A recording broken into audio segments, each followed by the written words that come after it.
নমস্কার বন্ধুরা, Ruiz mummy চ্যানেলে আপনাদেরকে অনেক অনেক স্বাগত। তো আজকে আমি আপনাদের একটা খুব সুন্দর পাঁপড় দিয়ে স্প্রিং রোল বানানোর রেসিপিটা শেয়ার করতে যাচ্ছি, যেটা খুব কম সময়ে আর ঘরে থাকা জিনিস দিয়ে আপনারা সহজেই বানিয়ে নিতে পারবেন। তার জন্য আপনারা প্লিজ ফুল ভিডিওটি দেখবেন, আর যদি ভালো লেগে থাকে তাহলে একটা লাইক আর একটা শেয়ার করে দেবেন। আর যদি সাবস্ক্রাইব না করে থাকেন তো অবশ্যই একটা সাবস্ক্রাইব করে দেবেন। তো চলুন বানিয়ে নেওয়া যাক। তো প্রথমে আমি গ্যাসের উনুনটা জ্বালিয়ে তাতে আমি একটা কড়াই বসিয়ে দিয়েছি।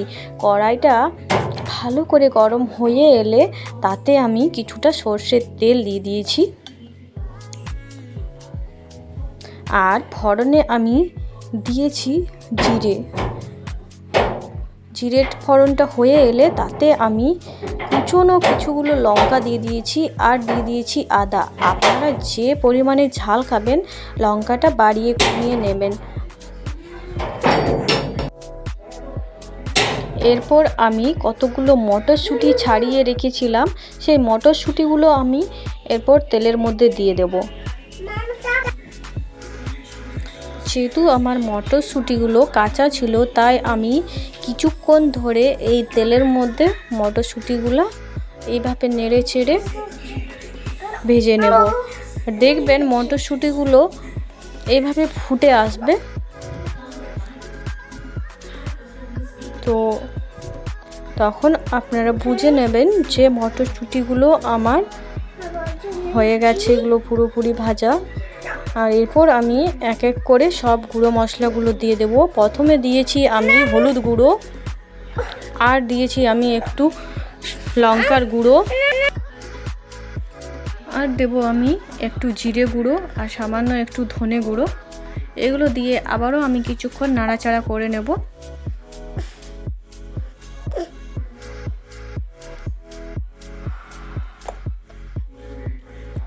আমি কিছুক্ষণ নাড়াচাড়া করে নিয়েছি, এটা আমার হয়ে গেছে। এরপর আমি এর মধ্যে দিয়ে দেব 3টে সিদ্ধ আলুগুলো দিয়ে এগুলো আমি একটু ম্যাশ করে নেব এভাবে চেপে চেপে। তো সমস্ত আলুগুলো আমি এইভাবে মেল্ট করে নিয়েছি।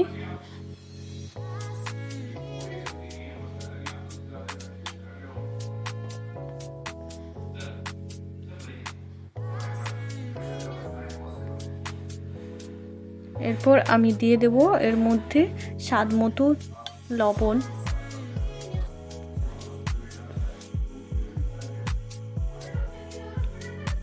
এরপর আমি আবারও সুন্দরভাবে নাড়াচাড়া করে নেব, যাতে সব নুনটা এর মধ্যে মিশে যায়।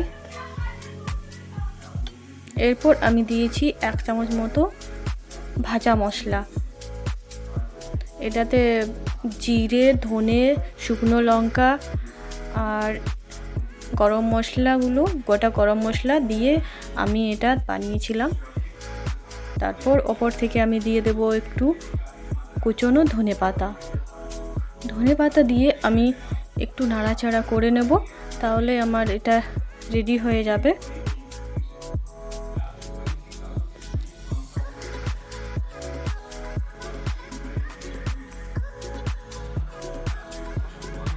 এটা আমার হয়ে গেছে। এটা আমি এরপর একটা প্লেটে তুলে নেব।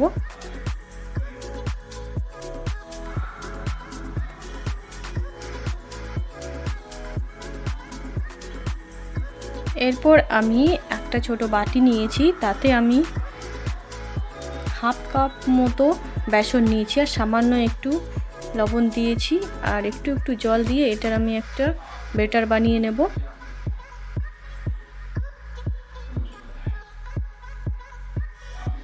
একটু একটু জল দিয়ে ব্যাটারটা বানাতে হবে, না হলে এটা বেশি পাতলা হয়ে যাবে। তো এখানে আমি বেশি পুরোও করব না, আবার বেশি পাতলাও করব না।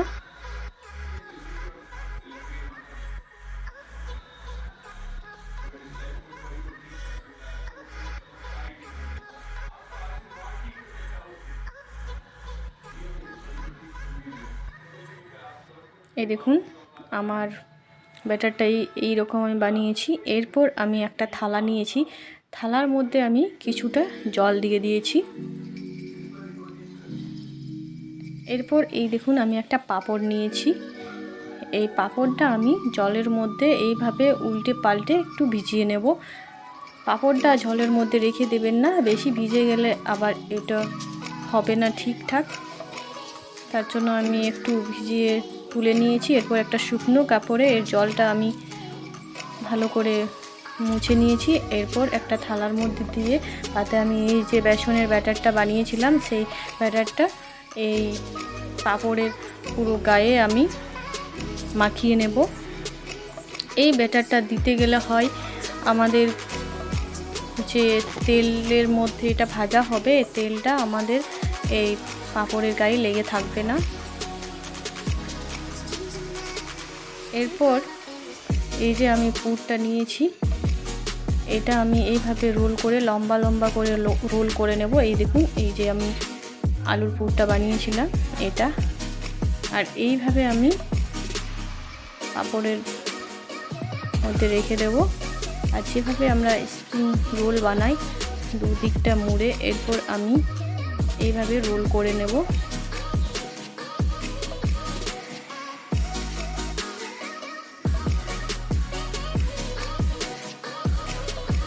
এইভাবে আমি রোল করে নিয়েছি।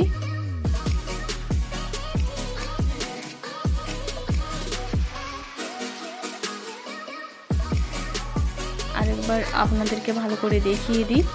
এভাবে পাঁপড়টা এক পিঠ অপিঠ যেভাবে জলের মধ্যে ভিজিয়ে তারপরে একটা শুকনো কাপড়ে এভাবে মুছে নেবেন যাতে জলটা এর মধ্যে না থাকে। পাঁপড়টা বেশি ভিজে এলে এটা আবার ঠিকঠাক রেডি হবে না, তার জন্য আমি মুছে নিয়েছি। আর এই দেখুন শ্যাম আবারও আমি এই যে বেসনের ব্যাটারটা পাঁপড়ের মধ্যে দিয়ে দেব। এটা খুব তাড়াতাড়ি করতে হবে, যেহেতু আমি আপনাদেরকে দেখিয়ে দিচ্ছি তার জন্য আমি একটু ধীরে করছি, কিন্তু আপনারা এটা যত তাড়াতাড়ি সম্ভব আপনারা করে নেবেন, না হলে পাঁপড়টা বেশি ভিজে গেলে এটা ঠিকঠাক হবে না। আবারও আমি এই পুরটা নিয়ে লম্বা করে একটা রোল বানিয়ে নেব।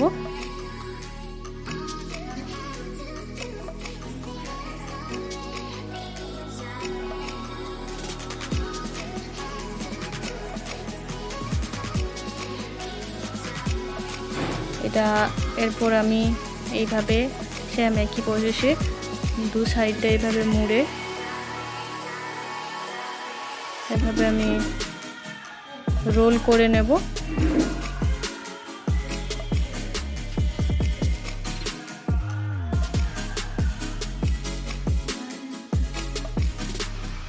এই দেখুন এইভাবে আমি প্রতিটা পাঁপড় এইভাবে সেম একই প্রসেসে রোল করে নিয়েছি। এরপর আবারও আমি একটা ফ্রাইং প্যান গ্যাসের উনুন জ্বালিয়ে চাপিয়ে দিয়েছি, আর এরপর আমি এর মধ্যে সাদা তেল দিয়ে দিয়েছি। তেলটা একটু বেশি করে গরম করতে হবে, আর এটা খুব তাড়াতাড়ি হয়ে যায় যেহেতু পাঁপড় ভাজতে বেশি সময় লাগে না, জাস্ট 1 মিনিটেরও কম লাগবে, 1 মিনিটও লাগবে না এটা তৈরি হতে।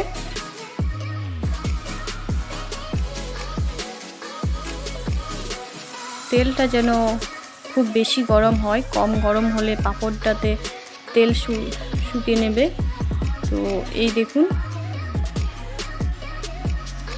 আমার হয়ে গেছে, 1 মিনিটও এটা লাগবে না, জাস্ট কতগুলো সেকেন্ড লাগবে, 40-50 সেকেন্ড মতো। এরপর এটা আমি তুলে নেব। আমার এগুলো হয়ে গেছে।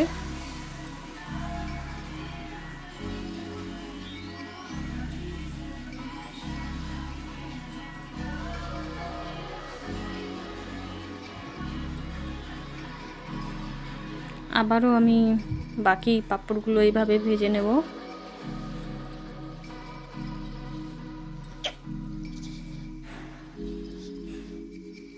কত সহজে এবং কত তাড়াতাড়ি এগুলো হয়ে যাচ্ছে।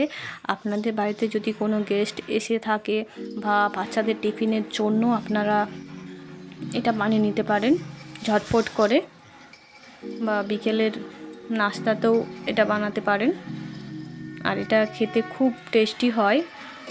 যতটা সহজভাবে এটা বানানো যায় তার থেকে অনেক বেশি এটা টেস্টি হয়।